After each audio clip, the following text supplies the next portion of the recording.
말씀과 함께 읽는 철로역정 12번째 시간입니다. 오늘은 앞만 보고 가라 라는 제목이 되겠습니다.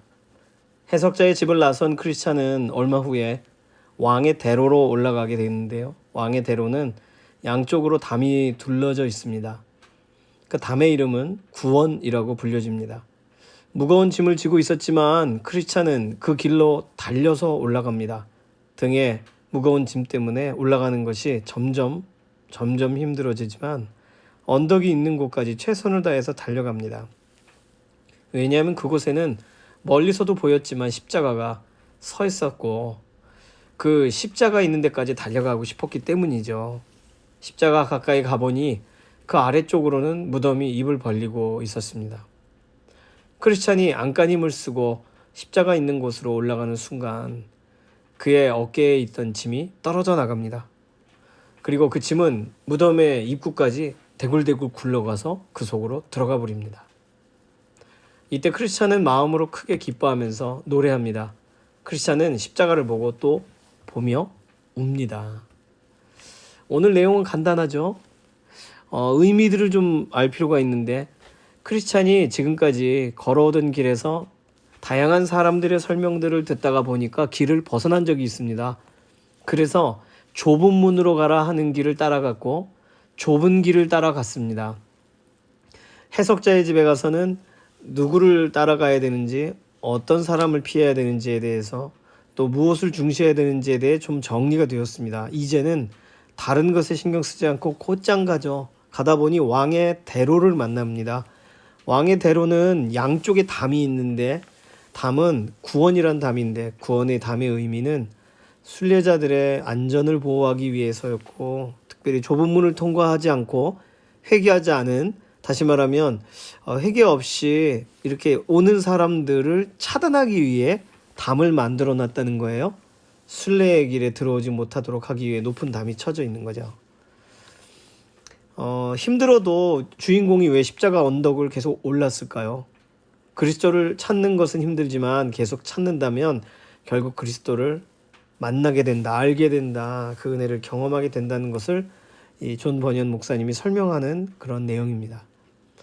그리고 주인공이 십자가를 보고 또 바라보고 그러면서 운 이유는 십자가 앞에 선 것으로 죄의 짐이 풀어질 것이라고 생각하지 못했었는데 십자가 체험이, 십자가 앞에 내 짐이 풀린 것이 너무 신기하기도 하고 감격스러워서 그래서 계속 바라보고 또 바라봤다고 여겨집니다.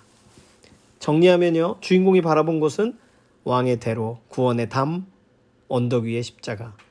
주인공이 선택한 행동은 십자가를 향해 달려갔어요. 짐을 진 채로 십자가 앞에 섰습니다. 그때 짐이 떨어져 나갑니다. 십자가를 계속 바라봅니다. 짐이 떨어진 이후에 계속 십자가를 바라봐요. 십자가가 자신의 짐을 벗겨줄 것이라는 확신으로 한 행동이 아니라는 게 중요합니다. 단지 좁은 문을 통해 좁은 길로 왕의 대로를 통과하여 앞만 보고 십자가 앞에 도착했는데 십자가 앞에서 죄의 짐이 스스로 풀린 거죠. 오늘 원래는 이 내용이 절반의 내용이 더 남아 있습니다. 그런데 하정환 목사님은 이 앞부분 딱 십자가 앞에 짐이 풀린 데까지만 한 챕터로 구분하고 있어요. 우리도 거기까지만 살펴보면 되겠습니다. 여기서 중요한 교훈은 나는 십자가를 향해 나아가고 있습니까? 언제나 어떤 짐을 지었든 오늘도 십자가를 향해 나아가고 있나요?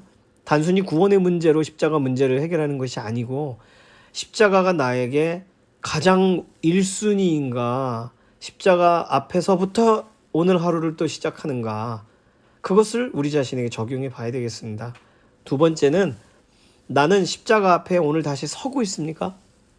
달려가다가 멈추면 십자가 앞에 도달한 건 아니에요.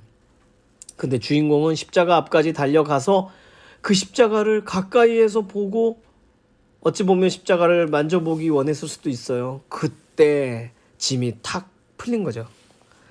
오늘 우리가 십자가 앞에 서는가, 나를 나 되게 하시는 곳은 십자가 앞이죠.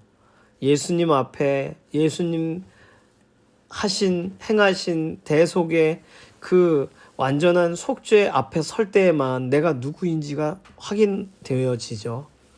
안 그러면 내가 내 자신의 평가하는 대로만 삽니다.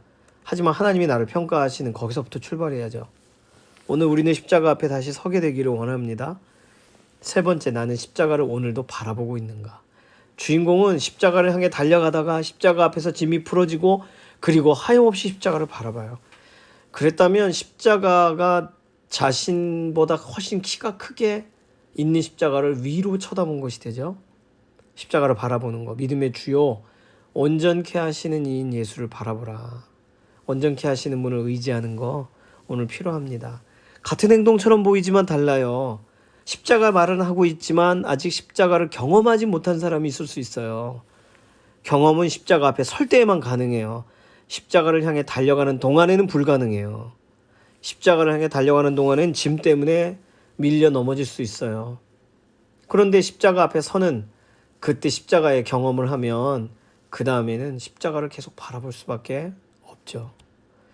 연관 본문은 히브리서 10장 22절에서 25절입니다. 우리가 마음의 뿌림을 받아 악한 양심으로부터 벗어나고 몸은 맑은 물로 씻음을 받았으니 참마음과 온전한 믿음으로 하나님께 나아가자.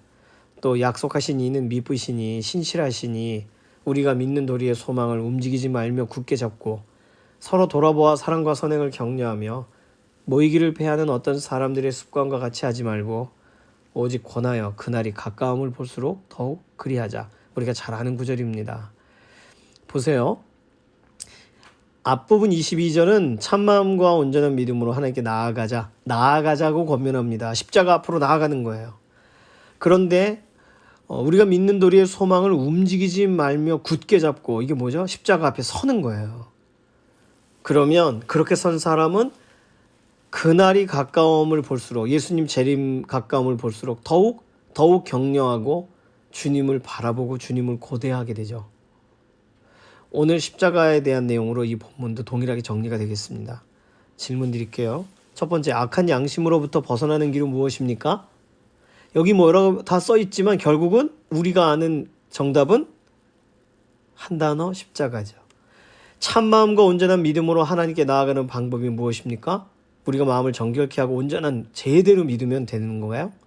아니요. 십자가를 향해 나아가야 돼요. 십자가가 나에게 어느 정도 중요한지 목장 식구분들이 서로 좀 나눠보실까요? 이 문제는 제가 신학대학교 갔을 때도 너무나도 중요한 문제였습니다. 십자가가 머릿속으로만, 십자가가 나의 한때 구원의 문제에서만 작용하는 것이 아니고요. 오늘 나에게 십자가가 내 눈앞에 있는가? 난 우선순위의 자리에 언제든 십자가 앞으로 달려갈 준비가, 실제로 바라보는 일을 하고 있는가? 이거 되게 중요합니다. 그냥 우리가 대략적으로 그냥 미사오구처럼 말하지 않고 실제 나에게 있어 십자가는 어느 정도인지.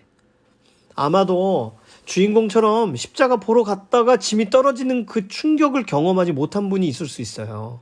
십자가를 바라보기만 할 뿐, 십자가 가까이 나아가는 것, 이 정도도 충분히 잘 보인다, 이렇게 십자가 앞에까지 가지 못할 수 있어요. 오늘 이것은 하나의 예화와 같은 철로역정의 이야기지만 많은 것을 설명해 줍니다.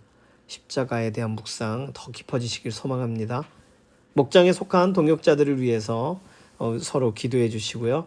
다음 주 5월 2일에는 13과가 진행되겠습니다. 십자가 또 다른 이제 남아있는 부분에 대한 설명이 되겠습니다. 기도하겠습니다.